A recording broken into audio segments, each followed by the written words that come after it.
Moi, j'ai la chance d'avoir grandi, mûri sur ces 2 dernières années. La campagne des élections régionales en Provence-Alpes-Côte d'Azur, qui a été très difficile, très dure, même douloureuse à certains moments, m'a apporté beaucoup.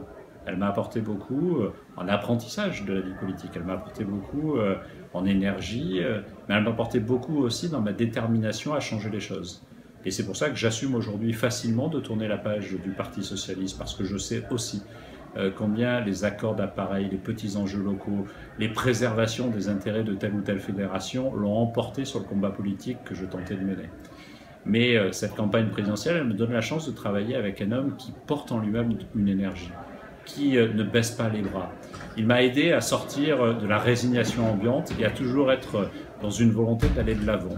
Cet homme est d'une intelligence rare, mais en plus d'une énergie passionnante. Donc j'apprends à ses côtés beaucoup et j'ai la chance de pouvoir être son porte-parole et de me confronter à la bêtise aussi, au côté lénifiant du discours du Front National dans de nombreux débats en ce moment par exemple.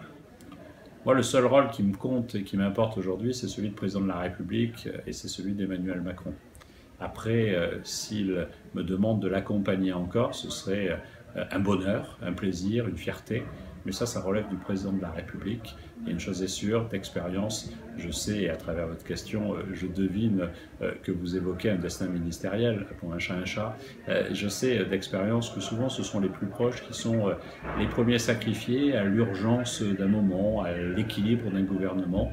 Et donc, je ne m'emballe pas sur ces sujets, je ne me projette pas pour me protéger aussi, et parce que ça n'est de toute façon pas l'essentiel.